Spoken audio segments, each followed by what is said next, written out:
Hai semua, selamat datang di video edukatif tentang motivasi belajar.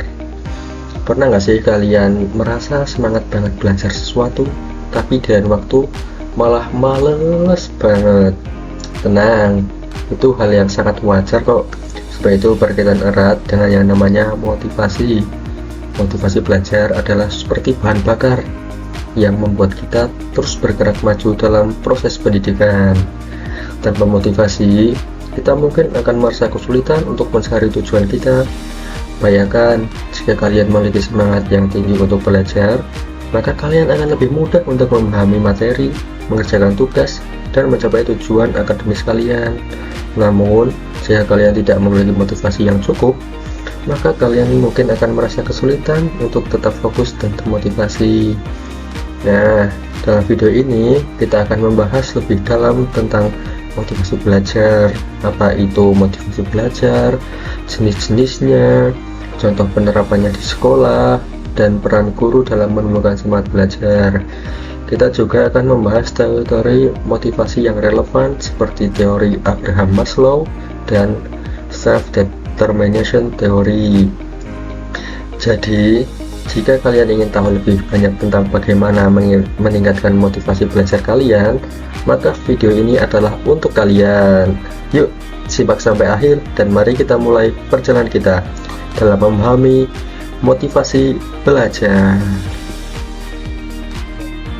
Motivasi belajar adalah dorongan, baik dari dalam maupun luar diri seseorang, yang membuatnya mau dan terus berusaha untuk belajar serta mencapai tujuan tertentu.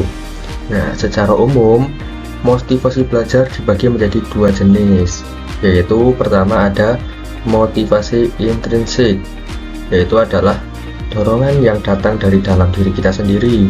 Contohnya, ketika kita belajar karena memang tertarik, ingin tahu atau merasa puas saat bisa memahami suatu materi.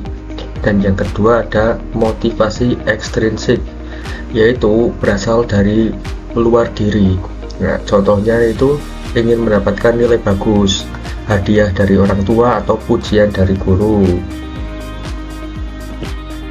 Nah, menurut teori Abraham Maslow, yaitu motivasi erat kaitannya dengan kebutuhan dasar manusia. Maslow merupakan teori hierarki kebutuhan yang terdiri dari beberapa tingkat, mulai dari kebutuhan fisiologis dasar hingga kebutuhan aktualisasi diri. Dalam konteks motivasi belajar, Maslow menekankan bahwa kebutuhan akan penghargaan dan aktualisasi diri sangat penting untuk memicu motivasi intrinsik, yaitu motivasi dari dalam diri murid itu sendiri. Ketika siswa merasa dihargai dan diakui, mereka akan lebih termotivasi untuk belajar dan mencapai tujuan mereka. Nah, dari teori Maslow ini dapat diterapkan dalam pendidikan dengan cara memahami kebutuhan siswa dan menciptakan lingkungan belajar yang mendukung. Guru dapat membantu siswa memenuhi kebutuhan mereka dengan memberikan penghargaan dan pengakuan atas usaha dan prestasi mereka, walaupun sekecil apapun. Dengan demikian, siswa akan lebih termotivasi untuk belajar dan mencapai tujuan mereka. Nah, sementara itu, teori dari Deci dan Ryan yang dikenal dengan self-determination theory, yaitu berbunyi bahwa motivasi meningkat jika seseorang merasa punya otonomi atau kebebasan memilih. Kedua, kompeten, mampu menyelesaikan tugas. Dan yang ketiga itu merasa terhubung secara sosial. Nah, jadi memahami jenis dan sumber motivasi ini sangat penting agar proses belajar jadi lebih efektif dan menyenangkan.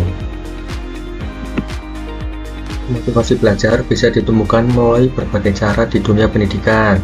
Salah satu yang paling efektif adalah peran aktif dari guru dalam menciptakan suasana belajar yang menyenangkan.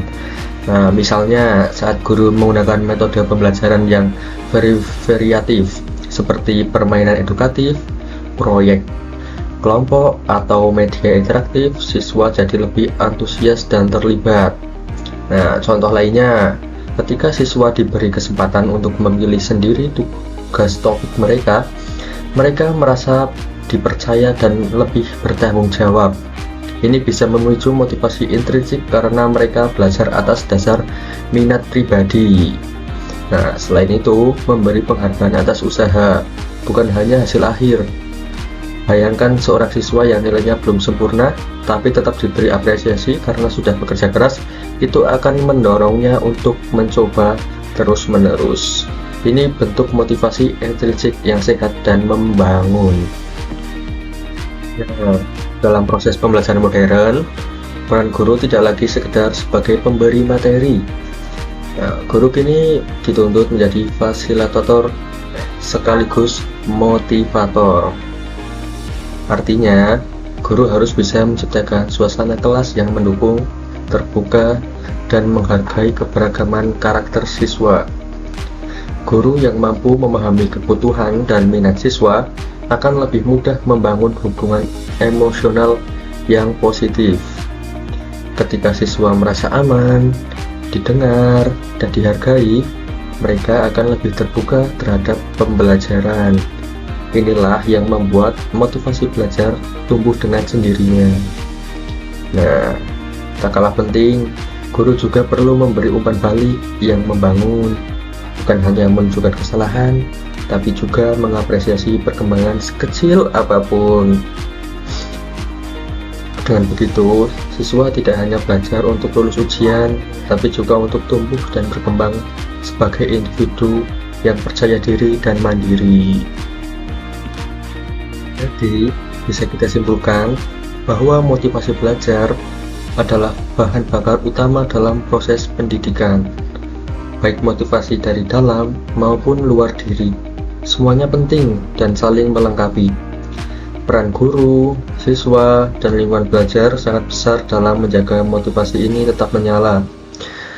Terima kasih sudah menonton. Jangan lupa untuk terus semangat belajar dan jadilah agen perubahan positif di dunia pendidikan. Sampai jumpa di video selanjutnya. Bye-bye.